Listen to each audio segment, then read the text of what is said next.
Jaya Radha Madhava Jaya Kunja Bihari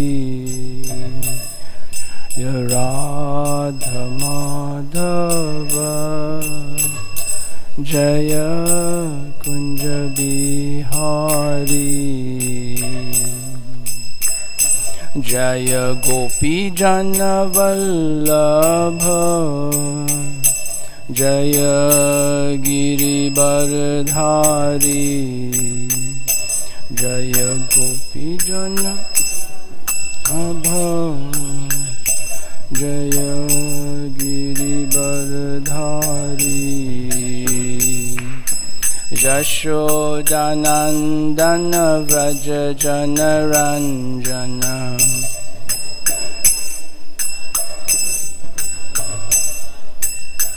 Yashodanandana Vraja Jana Ranjana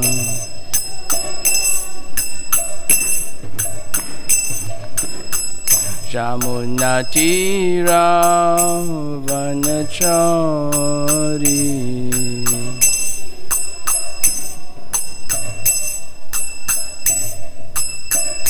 Jaya Radha Madhava Jaya Kunja Bihari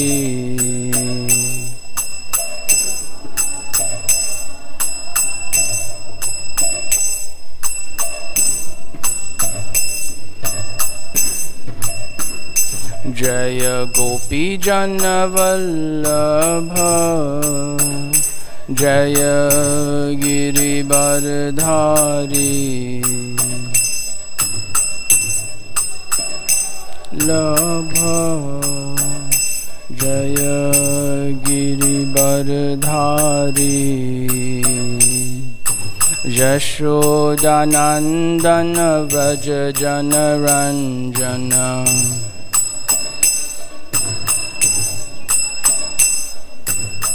Yashodanandana Vraja Jana Ranjana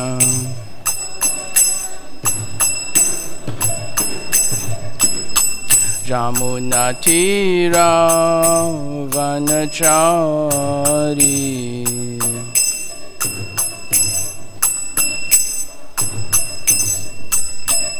Hare Krishna Krishna Krishna Hare Hare Hare Rama Rama Rama Hare Hare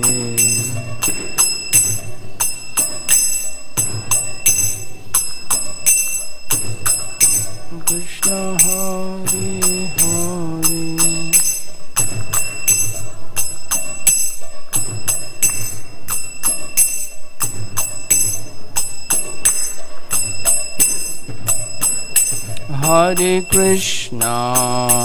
Hare Krishna Krishna Krishna Hare Hare Hare Rama Rama Rama Hare Hare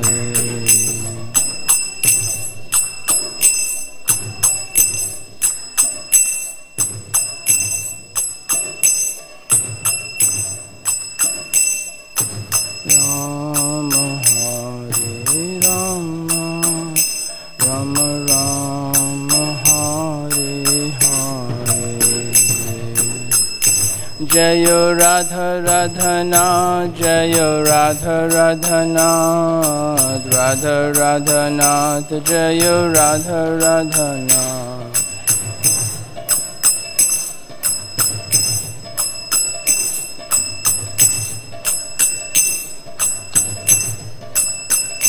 Jaya Gaura Nitai Jaya Gaura Nitai Gaura Nitai Jaya Gaura Nitai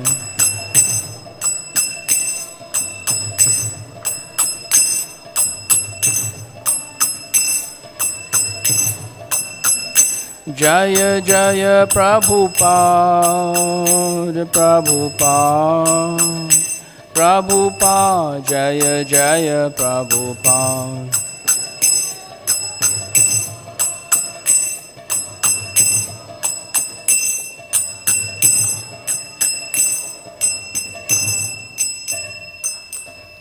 Jai Shri Shri Radha Radhanath Shiman Mahaprabhu ki, Shri Shri Gaurnatai Hari ki, Jagat Guru Srila Prabhupada ki Jai, Shri ISKCON Guru Vrinda ki Jai, Gaur Premanande Hari Hari Bol. All glories to the assembled devotees, Hare Krishna. All glories to assembled devotees, Hare Krishna. All glories to assembled devotees, Hare Krishna. So, very happy to be with you today and happy to be included in the advent of Bhagavad Gita sessions. And thanks so much to Madhurya Kadambini Mataji for helping us to set up, patiently set up everything for us. So thank you, Mata. So we recite introduction prayers together and we go into the 2 chapters for today. So our heading for today is chapters 15 and 16. Om Jnana Timirandasya Gyananjana Shalakaya Chakshurun Militam Jena Tasme Shri Gurave Namaha. Shri Chaitanya Manobhistam Stapitam Jena Bhutale Swayam Rupa Kadamayam Dadati Swapadantikam. He Krishna Karuna Sindhu Dinabandhu Jagatpate Gopesha Gopika Kanta Radha Kanta Namastude Tapta Kanchana Gaurangi Radhe Vrindavaneshwari Vrishabhanu Sutta Devi Pranamami Hari Priye. Vanchakalpatarubhyascha Kripa Sindhubhya Evacha Patitanama Pavanabhyo Vaishnavabhyo Namo Namaha. Namo Om Vishnu Padaya Krishna Prastaya Bhutale Srimate Bhakti Vedanta Swami Niti Namine. Namaste Saraswati Deve Gauravani Pracharine Nirvishesha Shunyavadi Paschyata Deshatarine. Shri Krishna Chaitanya Prabhu Nityananda Shri Advaita Gadadhara Shiva Sari Gaura Bhakta Vrinda. Hare Krishna Krishna Krishna Hare Hare Hare Rama Rama Rama Hare Hare. Om Namo Bhagavate Vasudevaya. Om Namo Bhagavate Vasudevaya. Om Namo Bhagavate Vasudevaya. Srila Prabhupada ki Jai. So chapter 15 is called the Yoga of the Supreme Person. So we want to have an overview. A key verse is verse 1. So we'll read verse 1 together. Shri Bhagavanu Vacha Urdhva Mulam Adasakyam Ashvatam Prahur Avyayam Jadamsi Yasya Parnani Yastam Veda Saveda Ved. Translation by Srila Prabhupada. The Supreme Personality of Godhead said, "It is said that there is an imperishable banyan tree that has its roots upward and its branches downward, and whose leaves are the Vedic hymns. One who knows this tree is the knower of the Vedas." So this is a good example of aphorism, right? Doctor, you're here with us. So, Bhagavad Gita is the ABCs of spiritual science. But still, this is an aphorism, right? It's very complex and very compacted. We don't know the meaning. So we go to Srila Prabhupada. So, because it is said now, it's an imperishable tree, right? It's a banyan tree. We know what the banyan tree looks like. How many of you have been to botanic gardens and seen the banyan tree there? Yeah, so many roots coming, and of course the roots are going downward, but here the roots are going upward, and then there are many branches, and it's an imperishable tree, and the leaves are the Vedic hymns. How to explain this verse? We don't know, but Krishna is saying one who knows this tree is the knower of the Vedas. So we can go to Srila Prabhupada's purport. So we can read it together. The entanglement of this material world is compared here to a banyan tree. So many branches, many roots. For one who is engaged in fruitive activities, there is no end to the banyan tree. He wanders from one branch to another, to another, to another. The tree of this material world has no end, and one who is attached to this tree, and for one who is attached to this tree, there is no possibility of liberation. The Vedic hymns meant for elevating oneself are called the leaves of this tree. The tree's roots grow upward because they begin from where Brahma is located, the topmost planet of this universe. If one can understand this indestructible tree of illusion, then one can get out of it. So it sounds like we have to get out of it. Prabhupada is giving us so much information that we can't afford to be attached to this material tree. And the Vedic hymns meant for elevating oneself are called the leaves. So let's read a little more.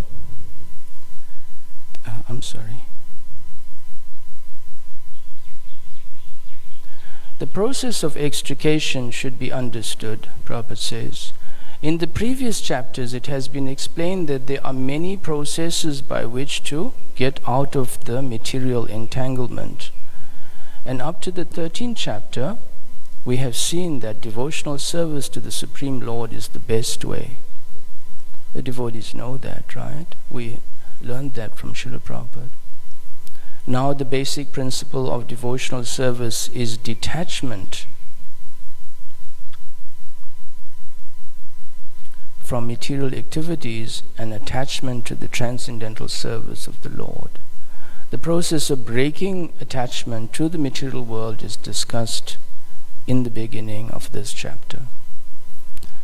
The root of this material existence grows upward. This means that it begins from the total material substance, from the topmost planet of the universe. From there, the whole universe is expanded with so many branches representing the various planetary systems. The fruits represent the results of the living entity's activities, namely religion, economic development, sense gratification, and liberation. Now, there is no ready experience in this world of a tree situated with its branches down and its root upward. But there is such a thing. That tree can be found beside a reservoir of water. We can see that trees on the bank reflect upon the water with their branches down and roots up. In other words, the tree of this material world is only a reflection of the real tree of the spiritual world.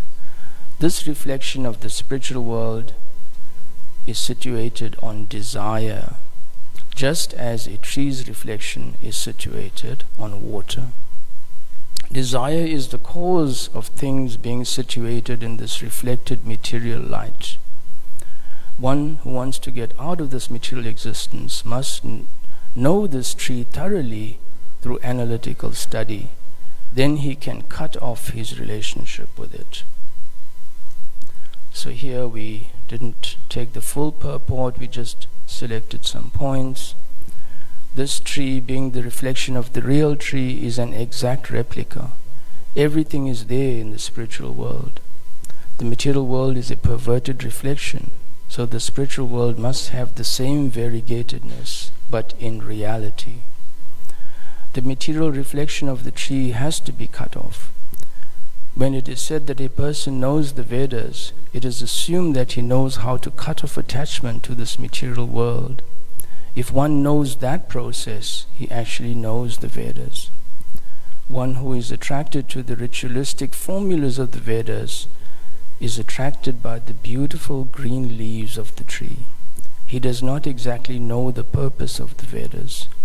The purpose of the Vedas, as disclosed by the personality of Godhead himself, is to cut down this reflected tree and attain the real tree of the spiritual world. Amazing, huh? Prabhupada's explanation of every point in the verse. How to come out of it, how to realize that those attractive leaves on the tree, at the bottom now, are not meant for ritualistic performances to go to the higher planets or to get opulence or any of those opulences in this planet, but rather to elevate oneself, to come out of this tree. So now we go to 15:15, the famous verse. Everyone remembers this verse, right? Sarvasya chaham hridi sanivesto mataha smritir jnanam apohanam cha. And then the famous second part, which we all know, Vedascha sarver aham eva vedyo vedanta krit vedavid eva chaham. Krishna says, I am seated in everyone's heart, and from me come remembrance, knowledge, and forgetfulness. By all the Vedas I am to be known. Indeed, I am the compiler of Vedanta, and I am the knower of the Vedas. So, devotees know this, right? That Krishna is studying the Vedas is not an academic process, or it is not a process for attainment of some other Jai, Jai, Jai, Go Premanandi, Hari Hari Bol, Hari Hari Bol. So the devotees know that you know Krishna. By the Vedas we know Krishna. Otherwise we are not attached to the Vedas. Through the Vedas to know Krishna. So in Prabhupada's purport, the Supreme Lord is situated as Paramatma in everyone's heart, and it is from Him that all activities are initiated. The living entity forgets everything of his past life, but he has to act according to the direction of the Supreme Lord, who is witness to all his work. Therefore he begins his work according to his past deeds. Required knowledge is supplied to him, and remembrance is given to him, and he forgets also about his past life. Thus the Lord is not only all-pervading, he is also localized in every individual heart. He awards the different fruitive results. He is worshipable not only as the impersonal Brahman, the Supreme Personality of Godhead, and the localized Paramatma, but also, but as the form of the incarnation of the Vedas as well. So, the Vedas give the right direction to people so that they can properly mold their lives and come back to Godhead, back to home. The Vedas offer knowledge of the Supreme Personality of Godhead, Krishna, and Krishna in his incarnation as Vyasadeva is the compiler of the Vedanta Sutra. The commentation on the Vedanta Sutra by Vyasadeva in the Srimad Bhagavatam gives the real understanding of Vedanta Sutra. The Supreme Lord is so full that for the deliverance of the conditioned soul, He is the supplier and digester of foodstuff, the witness of His activity, and the giver of knowledge in the form of the Vedas. And as the Supreme Personality of Godhead, Sri Krishna, the teacher of Bhagavad Gita, He is worshipped by the conditioned soul. Thus God is all good, God is all merciful. So Krishna takes this role in Bhagavad Gita. He takes the role of the charioteer, right, for Arjuna. And of course his entire army was taken by the opposite side, right, by the Kurus, by Duryodhana.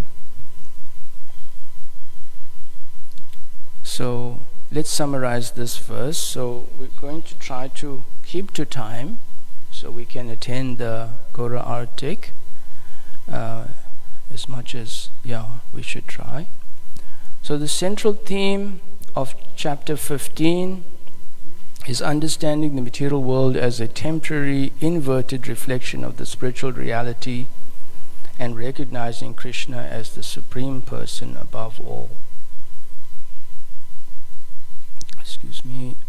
And the synopsis points we just covered: the inverted banyan tree of material existence, cutting down the material attachment by the acts of detachment developed through spiritual knowledge and devotion, and the soul's journey, which people don't know. And this is a beautiful time to share this knowledge because it's the marathon, right? People don't know how the soul transmigrates.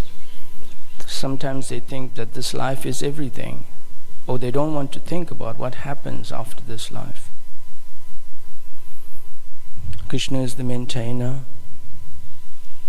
Krishna explains that He is the source of memory, knowledge, forgetfulness. He is the knower of the Vedas and the goal of all Vedic study. And He is the Supreme Person. So 5:18, I thought we should just read that here as well in this last point. Because I am transcendental beyond both the fallible and infallible, and because I am the greatest, I am celebrated both in the world and in the Vedas as that Supreme Person. So in another sense, of course, Prabhupada taught us, the book Bhagavad, right? The book Vedas are not different from Krishna, book Bhagavad. So, and through the book Bhagavad and the spiritual master, we can understand Krishna. Purpose of the chapter: to establish Krishna as the ultimate object of worship and realization. So, chapter 16, we're not going to spend a lot of time. It's quite easy. It's the divine and demoniac natures, right? And verses 1 to 3, I just took the translation, so we'll read through this. The Supreme Personality of Godhead said, fearlessness, purification of one's existence, cultivation of spiritual knowledge, charity, self-control, performance of sacrifice, study of the Vedas, austerity, simplicity, non-violence, truthfulness, freedom from anger, renunciation, tranquility, aversion to fault-finding, compassion for all living entities, freedom from covetousness, gentleness, modesty, steady determination, vigor, forgiveness, fortitude, cleanliness, and freedom from envy and from the passion for honor. These transcendental qualities, O son of Bharat, belong to godly men endowed with divine nature.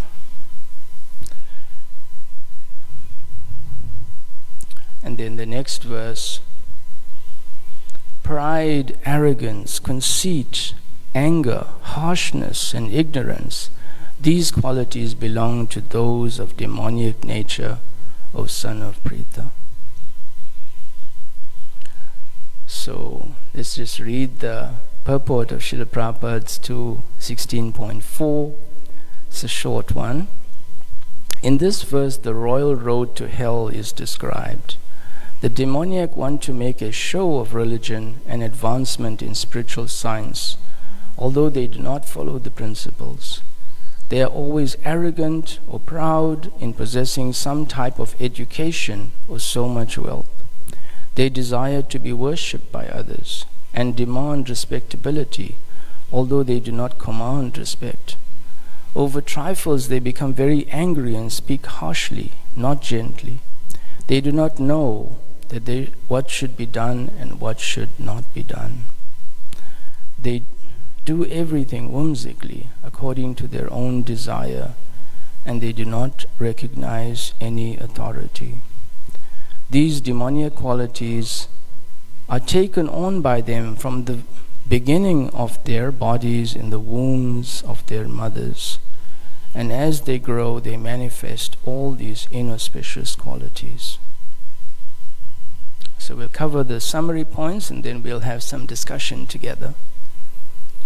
So central theme of chapter 16, it categorizes human qualities into divine and demoniac qualities, explaining spiritual progress through divine qualities and degradation through demoniac ones. Synopsis, we covered the divine qualities, the demoniac qualities, and the world view of demoniac persons. They believe the world has no foundation, no God, no higher cause, only lust. They're motivated by greed and ambition, and they become entangled in endless anxieties. The destiny of the demoniac nature, such persons sink further into ignorance and repeated births in lower species. Their uncontrolled passions lead them to actions contrary to dharma. And then the role of scripture. Krishna instructs that behavior should be guided by Shastra. One who rejects scriptural injunction cannot attain perfection, happiness, or the supreme goal. So the purpose of the chapter emphasizes following scripture for spiritual elevation. So now we can have some discussion on the points of chapters 15 and 16. We can see the message.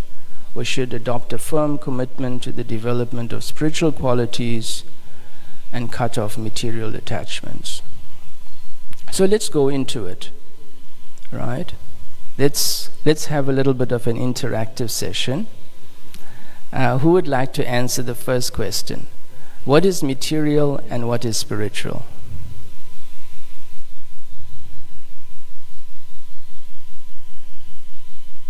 You try, Bea. Radhika, would you like to try? Krishi?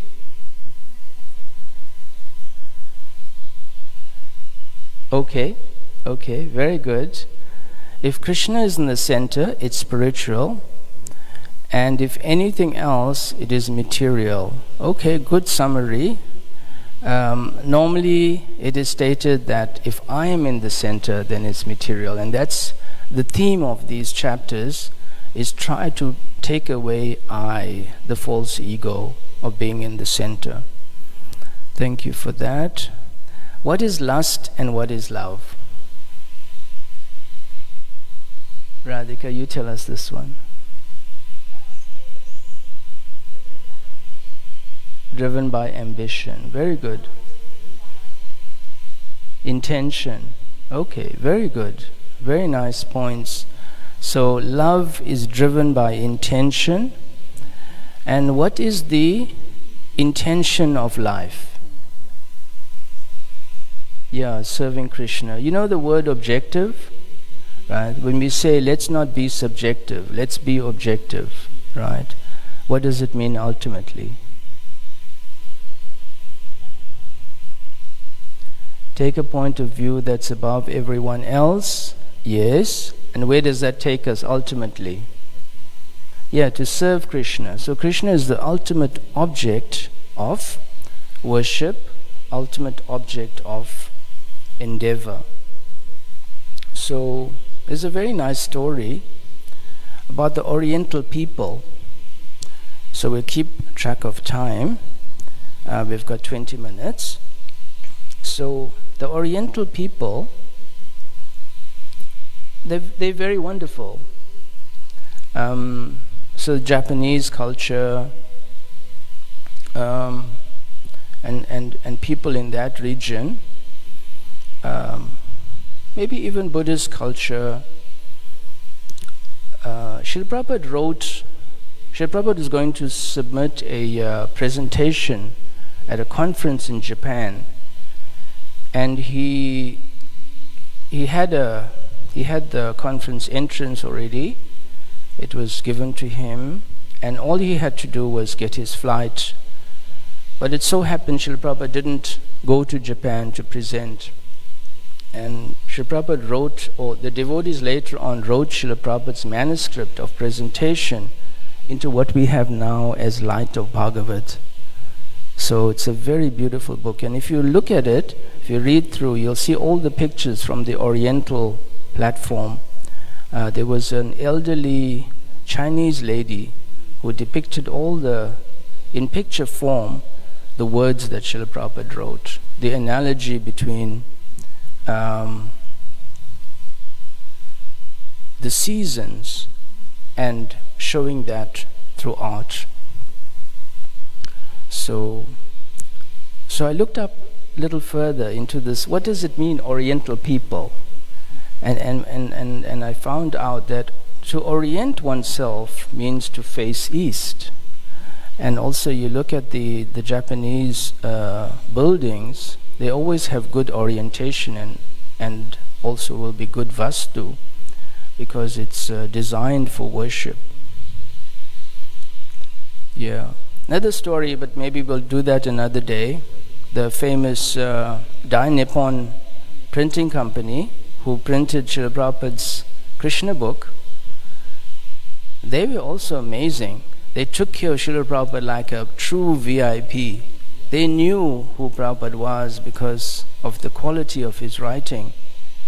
And whenever Srila Prabhupada visited Japan to see to the printing, they would arrange everything. His hotel room, transportation in a lovely car, everything taken care of. And there's a story also about how Srila Prabhupada got his gold tooth done while he was at the Dai Nippon. So they had a clinic as part of their work facility to look after their staff, and they treated Srila Prabhupada. So we can tell that story another day. So let's go to this point, because Radhika made a very important point. She said, lust is driven by ambition, right? Now, what does it mean? Should devotees achieve great things? Should devotees have ambition? Yes. So what's the difference then? What's the key point? We should have ambition for? To serve Krishna, right? So devotees should achieve good qualifications. They should get high posts. They should make a lot of money. And they should run big businesses, right? Because that's what we need, right? For Krishna. Like Prabhupada called it zeros. He said America has an abundance of zeros. They have beauty, they have knowledge, they have ability to work, and they can figure things out. And what did Prabhupada do? Put Krishna in the front. So all the zeros became millions and billions. So a devotee should definitely achieve great things. But let's go further. Prabhupada made the statement, personal ambition is the poison. What does that mean? The I in the center. We're back to I in the center, right? So even His Holiness Bhakticharya Swami Maharaj gave an example, and it's a relevant example for now for all of us doing book distribution. He said, if somebody is doing books to give the knowledge to others, to share Srila Prabhupada's knowledge, then that is spiritual. But if somebody is doing it to get the fame and honor that I'm the biggest book distributor, it becomes material, right? So personal ambition has to be avoided in that way. We have to focus on the right thing. Also, we must know what is the effect of this poison. What happens when one is bitten on the extremity of the limb by a very poisonous snake, and treatment is not given in time? You have to sever that limb, right? And that's what happens, right? That's what happens when one adopts this poison of personal ambition. Then unfortunately they leave our society. So it's also something we have to recognize, that one cannot adopt the material perspective and continue that without correction. One must always look to correct it and stay in Srila Prabhupada's society. So, because Prabhupada's society has the touchstone potency. Srila Prabhupada spoke about this. When people leave, what do? They start their own drift groups or something like that. But they don't have that touchstone potency. And sometimes they would come and take devotees from ISKCON to their groups. Because the ability to turn material to spiritual needs spiritual potency. And Prabhupada's movement has that. So it's such an important point, how to stay in ISKCON and to protect our Krishna consciousness in ISKCON. So then this topic can go now to ethics, because in good and bad there's always the question of ethics, right? What is the higher good and what is the reason for doing something bad? Now, Prabhupada says, Srila Prabhupada summarizes this, and you can see the beauty of having an acharya like Srila Prabhupada. Everything is given so clearly. Prabhupada said, everything that Krishna says is good and everything else is bad, bas, right? So we don't have to negotiate, we don't have to figure out. And in Battle of Kurukshetra we saw that so many times. Krishna changed his word because of the Pandavas, to save them out of love, but also out of the greater righteousness, right? So that also we can talk about another time. Krishna protects his devotees. Right at the end, Bhima, who slaughtered the Kauravas for their bad behavior, Dhritarashtra he came to offer his respects and sympathies to Dhritarashtra. And Dhritarashtra was burning with anger. And Bhima was going to take off his iron armor to embrace his uncle. And Krishna just motioned, don't do it. So he didn't. And when Dhritarashtra embraced him and tried to, because Dhritarashtra was also as powerful, because Duryodhana was so powerful that actually Bhima couldn't kill him. And even there Krishna said what to do. And you know the story about Gandhari blessing Duryodhana, that his body would be, nobody would be able to harm his body, because she was going to take off her blindfold and glance upon her son's body to make his body protected.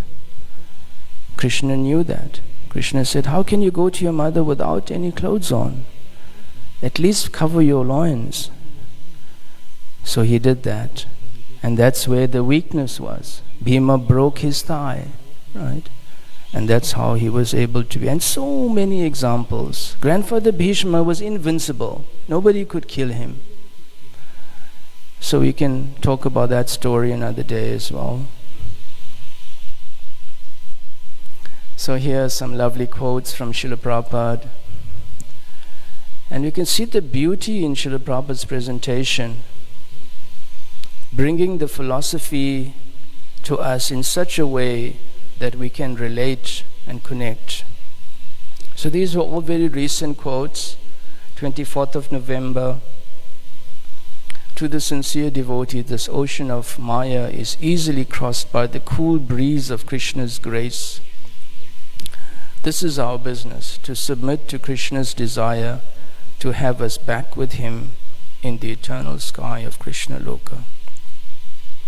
Letter to Shyam Sundar, November 24th, 1968. Another thing that blows my mind, but it shouldn't blow my mind, all the early quotes of Srila Prabhupada are so powerful. And it shows that Prabhupada gave everything right from day one. If sometimes you think, okay, Prabhupada would give a little bit, and then he'd give more. But it didn't happen like that. 27th November. The governing principle of our activities should be to do what is favorable for pleasing Krishna. So that's what this chapter was saying, right? By all the Vedas I am to be known. And by all things that are right, we should be aligned to Krishna, right? Maybe on that point we can share one thing about King Yudhishthira. He only had one flaw. He was more attached to dharma, to righteousness, than to... I can't say he was more not attached to Krishna, he was fully attached to Krishna, but he was kind of attached to righteousness. And that was a mistake, because when Krishna says, say Ashwatthama was dead, then you just have to say Ashwatthama was dead, because people were waiting to hear it from Yudhishthira. Dronacharya also was invincible, and he could only be overcome by making his heart and his mind weak, by saying that Ashwatthama was dead. So, some beautiful stories in Mahabharata. 28th November, fate can be changed by Krishna consciousness. Krishna says, I shall give you protection from all the resultant action of your sinful life. That is fate changed. When you surrender to Krishna, he takes charge of squaring up all your sinful activities and their reaction. Surrender to Krishna, then your fate is changed. Then the last one, any work that is performed by a devotee in Krishna consciousness is never work on the material platform, although it may appear to be so. So this is a beautiful one. Again, Radhika, it matches your point about ambition. Prabhupada said to the karmis, we should look like karmis. We should work that hard for whatever we want to achieve, right? If we want to achieve a certain qualification or a certain some skill for Krishna, we should do it, right? And that is not material, because Krishna is for Krishna. So Prabhupada is saying that here. So Prabhupada's quotes in due course of time will be on billboards, as Krishna conscious. This is from a different slideshow on Srimad Bhagavatam. But you can imagine, right, as Srila Prabhupada's fame increases, for the next 10,000 years, Prabhupada says, my books will be the law books. When Prabhupada's fame increases more and more, we'll see Prabhupada's writing on the billboards, right? The famous billboards in the world. Because material life will start to crumble, and people will lean more and more to Krishna consciousness. So we'll stop over there. Srila Prabhupada ki jai. So we have a few minutes for any comments or questions. We've got 5 minutes. Anybody would like to ask anything or comment on anything? Ujjwala Mataji? No? Okay. So, Radhika? Yes.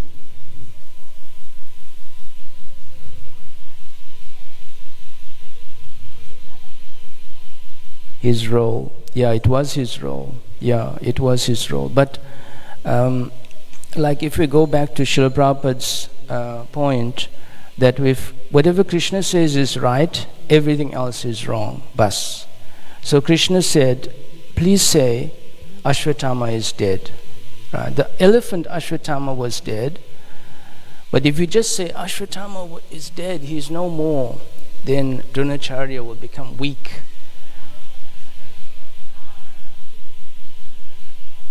He was. Yeah, he was righteous. His name was Dharmaraj. He was the personification of righteousness. That he was playing that role. Yeah, it's like a pastime also. So we can't say that that what he did was wrong. But you know the story. When King Yudhishthira couldn't say, Ashwatthama is dead, he just said, Ashwatthama is dead, he is no more. And Dronacharya heard that. And then he said, the elephant Ashwatthama is dead, but Krishna blew his conch shell. And nobody could hear that. But all of this later on, Gandharvi, Dhritarashtra, they came in, they wanted to chastise Krishna. Practically they chastised Krishna. That you favored the Pandavas, but we can see the love of doing the right thing for Krishna. When you do the right thing for Krishna, Krishna will protect. And no amount of argument, counter-argument. Because anyway, when Draupadi was being disrobed, they didn't do anything. So how can they say they were right? You know, they were wrong, and on the basis of being invincible, they thought they had the power. But Krishna had the power. Anything else? Okay. So we get ready for the Artik. Who is going to lead? Prabhu? Somebody will come. Okay. Let's go get ready for the Artik. Hare Krishna. Thank you very much. All glories to Srila Prabhupada.